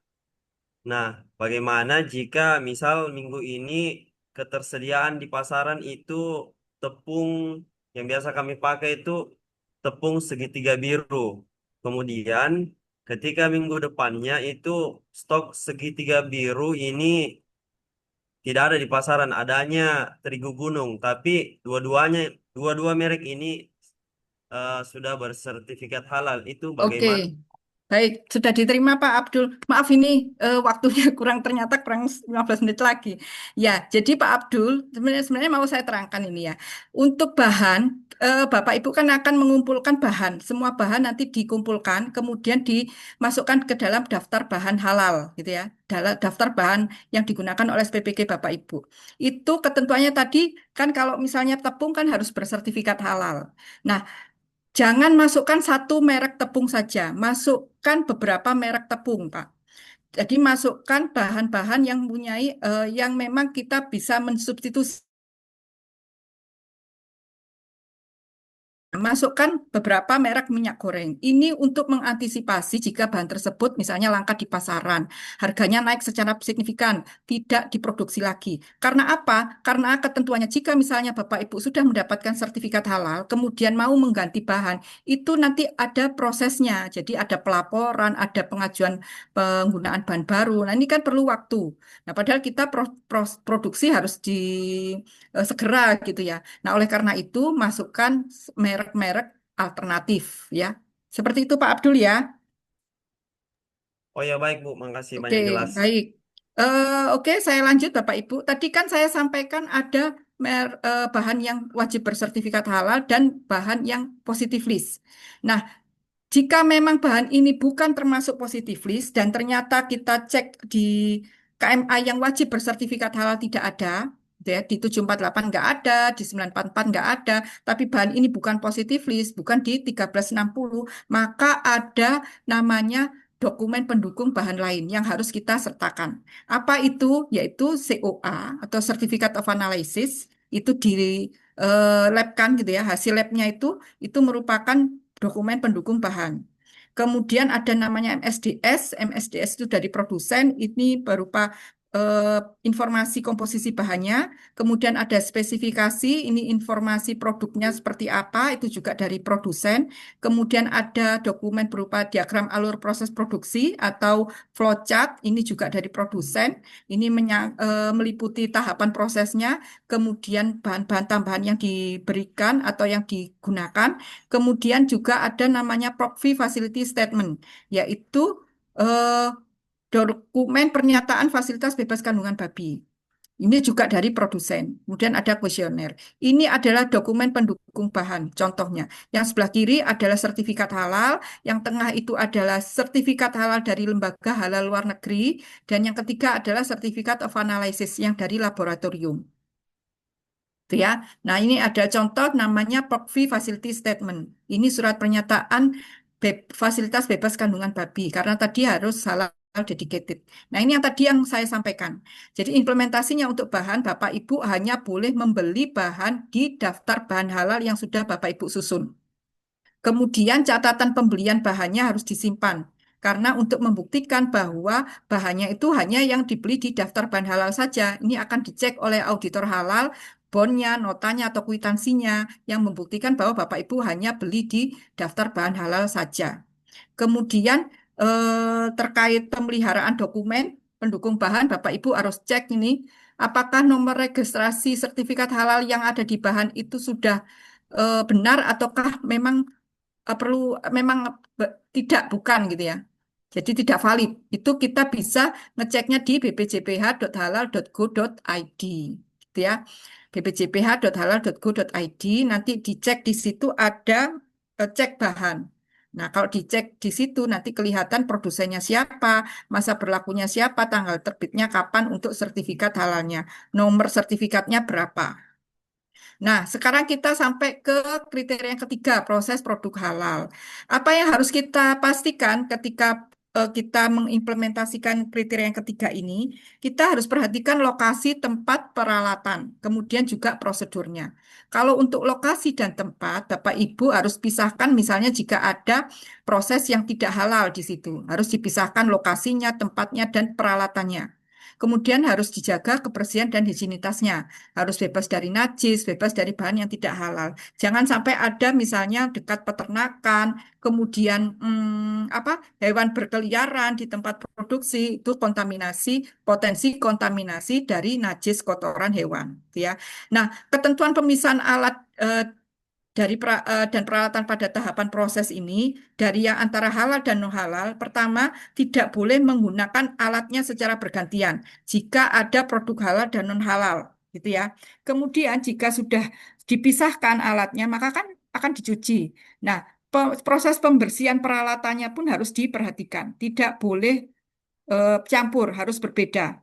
Setelah dibersihkan, maka akan disimpan. Nah, proses penyimpanannya, sarana penyimpanannya, lemari peralatan itu harus tersendiri, harus berbeda. Tidak boleh digabung dengan peralatan untuk memproses produk yang tidak halal. Karena ini potensi kontaminasi ya. Nah, untuk transportasi ini boleh ditransportasikan secara bersama, tapi syaratnya bukan produk segar asal hewan atau produk olahan hewan yang dibekukan. Misalnya daging hewan sapi dan hewan babi itu nggak boleh dijadikan satu. Atau produk olahannya, misalnya daging sapi dibuat bakso, bakso sapi atau bakso babi itu tidak boleh dijadikan satu yang di frozen. Tapi ketentuannya di luar itu boleh, tapi ketentuannya harus bisa menjamin tidak terjadi kontaminasi silang antar produk yang didistribusikan tersebut. Jadi harus jelas ada SOP-nya dan seterusnya. Harus detail, harus dipisah, penandaan yang jelas, dipisahkan gitu ya. Nah, kemudian tadi kita perhatikan lokasi, tempat, dan peralatan. Sekarang kita perhatikan prosedurnya. Prosedurnya Bapak Ibu wajib punya ya, harus diterapkan prosedur peralatan pelaksanaan proses produk halal harus secara tertulis dan terdokumentasi. Oke, jadi setelah ini Bapak Ibu inisiasi untuk menyusun SOP, prosedur secara tertulis, meliputi prosedur terkait bahan, terkait proses, dan terkait produk. Kemudian setelah prosedur ini dibuat, jangan lupa disosialisasikan kepada seluruh pihak yang terkait. Jadi tahu nih, relawannya tahu, oh ada SOP, maka perlu ada sosialisasi supaya mereka bisa melaksanakan. Dokumentasikan bukti sosialisasinya. Oke, ini adalah prosedur pencucian najis. Jika misalnya peralatan kita terkontaminasi najis, sucikan sesuai jenis najisnya. Ya, ini nanti bisa dibaca ya. Sekarang kita sampai ke kriteria yang keempat, yaitu produk. Apa yang harus diperhatikan ketika sudah jadi produk? Yang pertama, produk yang kita hasilkan harus dari bahan yang halal, diproses sesuai syariat Islam, peralatannya dan proses sampai dengan penyajian harus tidak ada kontaminasi dengan bahan yang tidak halal. Pastikan produk yang kita hasilkan, MBG itu aman untuk dikonsumsi. Kemudian setelah jadi produk, perhatikan tiga hal. Bentuk produk, karakteristik dari profil sensori produknya, dan nama produk dan kemasan dari produknya. Bentuk produknya jangan menyerupai hewan babi dan anjing, atau ada bentuk yang menyerupai unsur vulgar atau pornografi. Bentuk produknya. Kemudian yang kedua, karakteristik atau profil sensori produknya. Jadi tidak boleh ada kecenderungan baunya, rasanya, atau aromanya yang mengarah pada produk haram. Misalnya bau, "Oh, ini kok bau miras ya, padahal nggak ada homernya." Nah, itu juga tidak bisa disertifikasi. Kemudian nama produknya dan kemasannya itu juga ada aturannya. Kita punya namanya SNI 9094 tahun 2021. Itu ada ketentuan terkait nama. Tidak boleh yang berkonotasi negatif, ada unsur kekufuran, kemaksiatan, itu nggak bisa. Misalnya mie setan, mie iblis, es pocong, itu nggak boleh. Tidak akan disertifikasi. Bahannya, prosesnya halal, tapi kalau namanya seperti ini, tidak akan keluar sertifikasi halalnya sebelum diganti nama.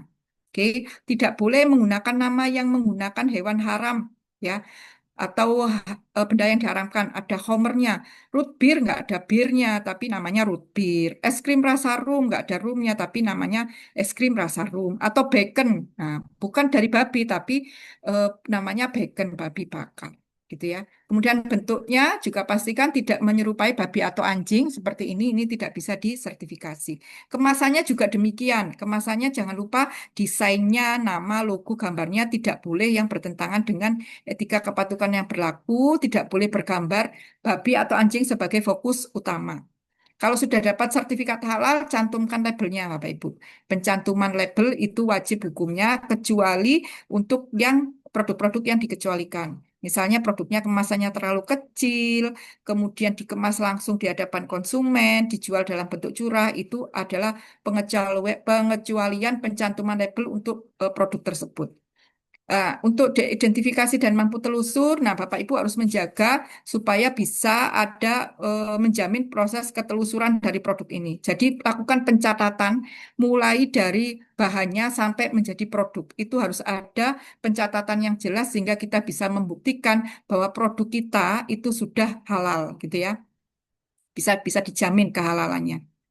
Nah, ini terkait produk yang tidak memenuhi kriteria halal, nanti ini ada tersendiri dijelaskan ya. Kita lanjut saja. Yang kelima sekarang ya, setelah produk, kriteria yang kelima yaitu pemantauan dan evaluasi. Pemantauan dan evaluasi ini apa yang harus kita lakukan? Yang pertama adalah kita harus melaksanakan audit internal. Audit internal ketentuannya adalah minimal setiap 1 tahun sekali SPPK harus mengaudit dirinya sendiri. Ya, jadi audit internal itu seperti asesmen mandiri, mengaudit diri sendiri. Itu siapa yang melakukan? Yang melakukan adalah auditor halal internal atau tim manajemen halal yang sudah pernah mengikuti pelatihan. Jadi kalau Bapak Ibu penyelia halal nanti akan bisa menjadi auditor halal internal. Yang akan diaudit apa? Yaitu pemantauan penerapan SJPH di SPPG. Nanti ada namanya daftar periksa audit atau checklist audit. Itu nanti Bapak Ibu bisa gunakan itu. Ya, Bu, saya sudah ada audit untuk sistem mutu yang lain. Silahkan, bisa diintegrasikan waktunya, personilnya. Tapi substansi untuk checklist penerapan SJPH tetap harus dilakukan, tetap harus ada, gitu ya. Nah, setelah itu, setelah audit internal, maka ada namanya kaji ulang manajemen. Ini juga harus dilakukan untuk memenuhi kriteria pemantauan dan evaluasi. Dilakukannya 1 tahun sekali, dilakukan untuk mengevaluasi penerapan SJPH. Jangan lupa nanti Bapak Ibu bukti-bukti penerapan apakah itu audit internal atau kaji ulang manajemen itu disimpan dengan baik karena auditor halal tidak akan percaya dari hasil wawancara saja. Harus ada evidennya, harus ada bukti dukungnya. Apa yang bisa saya kumpulkan untuk jadi bukti? Ya bisa nanti tadi ya checklist audit yang sudah terisi, laporan audit internal, jadwal audit internal gitu ya atau mungkin notulensi kaji ulang manajemen, berita acaranya, daftar hadirnya. Nah, itu adalah bukti yang bisa kita gunakan bahwa kita sudah melakukan implementasi kriteria yang kelima, pemantauan dan evaluasi. Jangan lupa daftar komposisi bahan dan PPH setiap 6 bulan sekali dilaporkan ke BPJPH. Itu ya. Oke. Nah, ini terkait bagian terakhir informasi terdokumentasi, Bapak Ibu akan diwajibkan untuk membuat manual SJPH. Di manual SJPH itu adalah merupakan dokumen yang bisa menggambarkan bagaimana cara SPPD kita memenuhi kriteria SJPH. Ini merupakan dokumen perencanaan. Jadi sebelum melaksanakan sesuatu kan kita harus punya perencanaan. Nah, ini tertuang di dokumen manual SJPH. Harus disusunin. Ini covernya seperti ini. Nanti isi nama perusahaan ya berarti SPPG-nya. Oke. Atau nama apa namanya yang sesuai dengan yang ada di NIB, nomor induk perusahaan. Oke, sudah selesai. Apakah ada pertanyaan Bapak Ibu? Izin bertanya, Bu. Ya, oke. Nanti yang di chat, nanti saya jawab ya. Di chat. Ya, silakan Pak. Dari siapa? Perkenalkan Bu, nama saya Khairuddin. Siapa Pak? Maaf Khairuddin. Pak. Khairuddin. Ya, dari Ya, silakan Pak. Sumatera Utara. Terkait tentang poin ke berapa ini Bu? Slide mengenai bahan unsur yang digunakan untuk membuat atau menghasilkan produk yang dipersyaratkan dalam SJPH Bu. Cakupan bahan baku ini Bu. Jadi misalnya di dapur MBG kan Bu, kan ada supplier seperti ayam, daging, beras dan lain-lain, kombinasi seputar bahan baku. Ya, gimana Pak? Terkait tentang SJPH tadi, apakah dalam lampiran dalam pembuatan itu nanti ke depan, apakah kita juga melampirkan terkait tentang sertifikasi kehalalan dari produk-produk dari supplier tersebut, Bu? Tidak usah Pak. tidak perlu. seperti Jadi beras, apa namanya, ya, ayam dan lain sebagainya. ya nggak perlu Pak, nggak Itu perlu bahan mencantumkan dari dokumen sertifikat halal bahannya. Tidak perlu Pak. Jadi kalau boleh saya ini ya, sebentar saya mohon waktu ini istirahatnya jadi agak mundur nggak apa-apa ya, Bapak Ibu. Mundur sedikit ya. Ini kita bisa ketik di sini bpjph.halal.go.id gitu ya. Kemudian klik enter. Sudah muncul belum? Sudah muncul di sini Bapak sudah Ibu. Bu, Oke. sudah. Nah, di sini kan Iya. ada cek produk. Misalnya kita pakai kecap sedap gitu ya. Terus di enter dicari. Nah, di sini kan muncul nih Pak. Nah, di sini itu ada nama produknya. Misalnya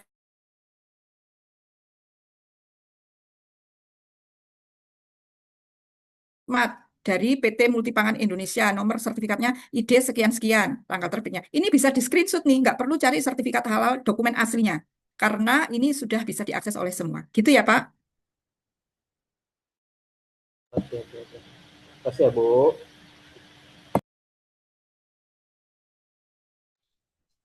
Kan nanti ketika bahan tadi mau mencari bahan substitusi lain mereknya atau pada saat sekarang bahan saya belum bersertifikat halal, saya mau mencari bahan yang sejenis yang sudah ada sertifikat halal yang valid, ini bisa dicari di sini untuk mencari produk lain, merek lain yang sudah ada sertifikat halalnya, nanti tinggal minta ke supplier untuk mensuplai merek bahan yang sudah kita pesan sesuai dengan yang kita cari di website ini. Gitu ya.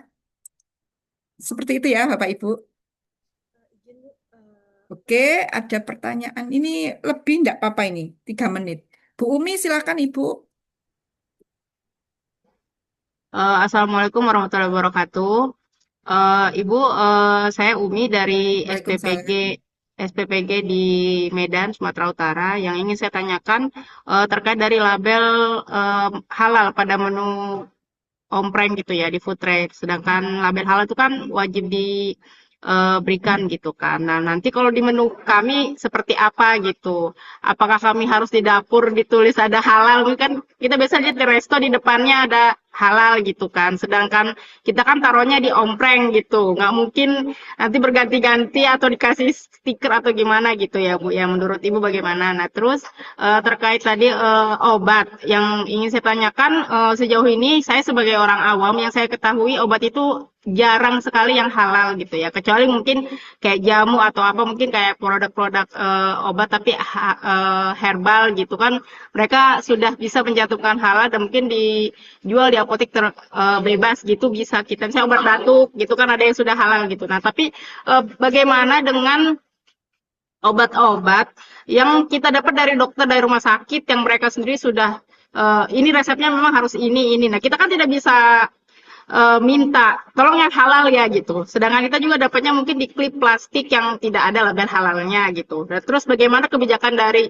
uh, uh, ibu khususnya bagian halal ini dengan tentang obat ini gitu. Apakah kayak apoteker atau apa, mereka diwajibkan nggak halal gitu. Sedangkan obat itu kan pasti kita konsumsi banyak gitu kan. Dan itu saya masih sayangkan itu gitu. Maksudnya dan kita nggak bisa memilih gitu. Saya minta obatnya halal ya dok gitu. Nggak mungkin kayaknya gitu kan gitu. Dan itu obat itu harusnya kan halal juga gitu kan dok. Gitu. Bu gitu. Jadi kita nggak bisa ke dokter tuh minta yang halal obatnya gitu. Gimana gitu kita sebagai orang awam dan bagaimana tindak lanjutnya gitu dengan obat ini kenapa kayaknya nggak sekuat makanan minuman nih ya halalnya gitu. Itu aja sih Bu. Terima Ya, kasih. Assalamualaikum warahmatullahi wabarakatuh. Waalaikumsalam Bu Umi. Baik, untuk masalah yang pertama label. Label itu dicantumkan di kemasan. Kalau kemasannya ompreng gitu ya Bu ya, berarti dicantumkannya di ompreng Bu. Buat supaya tidak mudah hilang, tidak mudah lepas ya. Apa ya, mungkin yang bisa agak awet gitu ya, untuk pencantuman label halal di kemasannya. Kalau memang menyulitkan ya mungkin di tempatnya atau di tempat dapur SPPG-nya gitu dipasang untuk logo halalnya, bukan label jadinya ya, logo gitu. Itu Bu. Kalau yang saya tahu dicantumkan di omprengnya nanti dibuat yang tidak mudah lepas, tidak mudah hilang. Terus terkait obat tadi, obatnya, nah karena sekarang eh, ke tahapan wajib halal itu kan masih di makanan minuman, Bu. Obat kan masih belum. Jadi kita tunggu saja ya karena memang belum wajib halal gitu ya. Seperti juga makanan dan minuman kan di 2026 ini 17 Oktober untuk yang mikro kecil. Kalau yang menengah besar kan sudah tahun yang kemarin ya kewajiban untuk sertifikasi halalnya. Nah, karena belum wajib halal ya kita sambil tunggu. Bismillah aja Bu, kita Bismillah bahwa itu sudah memang untuk kesehatan kita. Karena nanti ada Pak Yai ya, nanti bisa disampaikan lagi Bu. Kalau sifatnya memang darurat, misalnya nggak ada makanan gitu ya, ternyata adanya hanya babi itu bisa jadi halal. Jadi unsur-unsur kehalalan itu ada apa namanya kajiannya Bu. Itu berdasarkan apa? Kalau misalnya kita diabetes harus makan kemudian makan gula, gula itu jadi haram untuk kita gitu seperti itu. Tapi kalau memang tidak ada obat lain, itu sifatnya darurat, kita harus sehat, ya itu bisa jadi insya Allah itu kita akan ditolong Allah Bu. Meskipun sertifikat halal di obat itu belum ada. Gitu ya Ibu. Terkait tadi label itu, Bu, misalnya ini bisa kan nggak mungkin diganti-ganti ya. Kadang kan mungkin kita menunya ada yang mungkin belum bersertifikat gitu. Berarti memang tadi bisa taruh di dapurnya saja gitu ya, Bu. Kayak restoran mungkin di depan pakai logo halal gitu. Atau Iya gimana? bisa jadi seperti itu. Atau arahan dari BPJPH sih di omprengnya ya Bu, di Oh, kemasannya. tapi kan kalau di ompreng misalnya nanti ganti apa menu yang mungkin belum bersertifikat Nah, halal dicopot lagi apa ya, gimana gitu. jangan. Jadi ibu gini, menu yang didaftarkan, kalau bisa jangan menu yang dihasilkan sekarang. Supaya nanti kalau ada pengembangan menu, ibu nggak repot ini, mendaftarkan lagi. Jadi buat bank menu. Yang didaftarkan di saat pertama sertifikasi halal, itu jangan hanya produk atau menu yang dihasilkan sekarang, tapi nanti ke depan. Kira-kira saya mau akan produksi menu yang ini, itu dimasukkan juga, Bu, didaftarkan juga. Sama juga seperti bahan tadi ya. Bahan itu kan juga begitu. Yang tidak hanya digunakan sekarang, tapi masukkan juga bahan-bahan yang alternatif. Minyak goreng, misalnya lagi tadi ada mentega gitu ya, tepung. Itu seperti itu Bu. Menu juga demikian. Kalau ada menu baru yang memang itu sifatnya pengembangan, itu nanti Ibu harus daftarkan lagi. Tidak bisa. Langsung di label halal. Gitu ya Bu. Buat bank menu. Itu Bu, kalau terkait kita masuknya kecil, menengah, atau apa ya? Kalau misalnya 2.700 penerima manfaat. Itu kalau skala usahanya. Kalau skala usaha sesuai NIB, Bu. NIB Ibu apa? Sesuai di NIB Kalau kan. MBG, kalau MBG apa? Nah, NIB-nya SPPG. dilihat, Bu. NIB-nya. Kalau Oh, NIB. saya kira sih mikro kecil ya kalau Oh, untuk kecil biasanya. biasanya. Tapi Karena kan disesuaikan maksimal 3.000, maksimal kan ya, 3.000, Bu. disesuaikan di NIB-nya ya, Bu ya. Nomor induk berusaha. Nah, itu kalau di NIB itu ada skala usaha. Jadi setiap skala usaha pasti akan berdampak nanti dengan pembayarannya ya. Skala usaha mikro, kecil, menengah, besar itu beda-beda standarnya. Nah, itu disesuaikan dengan nanti NIB-nya. Kalau misalnya NIB-nya itu masih mikro kecil, penyelia halalnya pun cukup punya sertifikat pelatihan saja. Tapi kalau sudah menengah besar, penyelia halalnya tidak cukup punya sertifikat pelatihan, tapi harus punya sertifikat kompetensi. Itu bedanya nanti. Pentingnya kita tahu skala usaha kita. Itu ya, Bu ya. Bu Umi? Baik, Bu. Terima kasih, Bu. Ya, baik. Ini sudah lebih 10 menit. Pak Osep, saya bisa refresh sebentar ya, Pak Osep. 3 menit saja. Baik, Bapak Ibu, ini karena Silakan waktu Bude. sudah menunjukkan lebih 10 menit, saya izin 3 menit saja.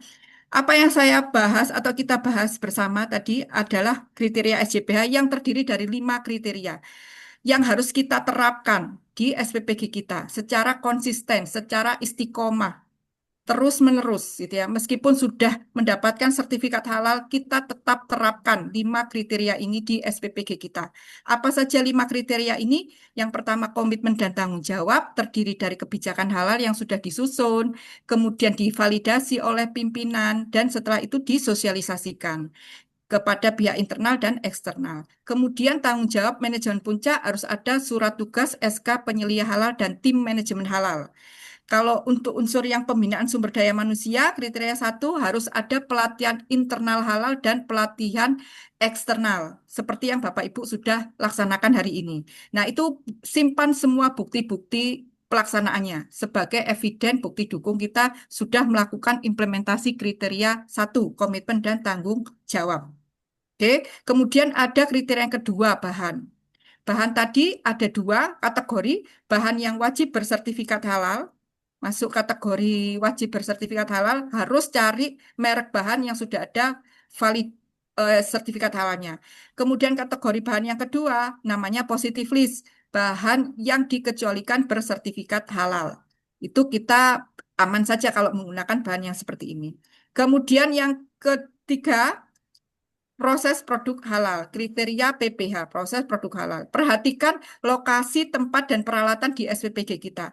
Jangan sampai ada sharing fasilitas jika ada produk yang tidak halal. Harus dipisahkan. Kemudian terkait prosedur. Prosedur harus disusun ya Bapak Ibu ya, harus tertulis sesuai dengan ruang lingkup di SPPG kita. Meliputi prosedur bahan, proses, dan juga produknya.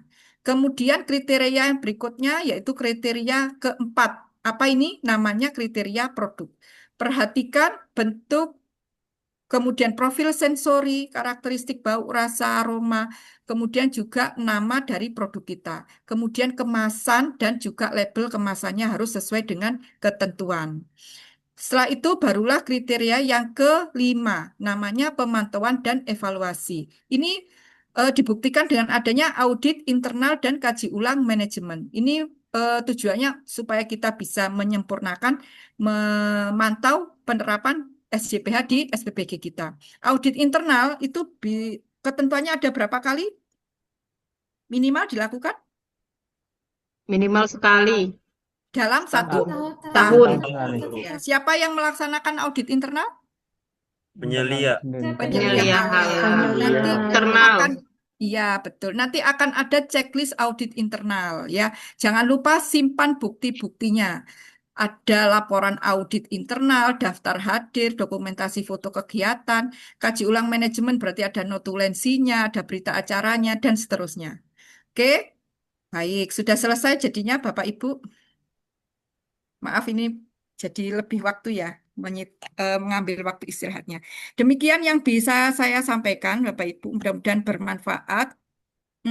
Pesan saya agar sertifikasi halal Bapak Ibu lancar, terapkan semua kriteria yang sudah kita bahas tadi terkait 5 kriteria SJPH dengan baik, gitu ya, sesuai dengan ketentuannya, simpan bukti-buktinya, dan setelah mendapatkan sertifikat halal, jangan sampai berhenti, tetap laksanakan SJPH di SPPG Bapak Ibu dengan konsisten, istiqomah berkelanjutan. Gitu ya. Mudah-mudahan apa yang kita bahas hari ini bermanfaat bagi kita semua. Mohon maaf jika ada kekurangan saya dalam penyampaian. Wabillahi taufik wal hidayah. Wassalamualaikum warahmatullahi wabarakatuh. Waalaikumsalam.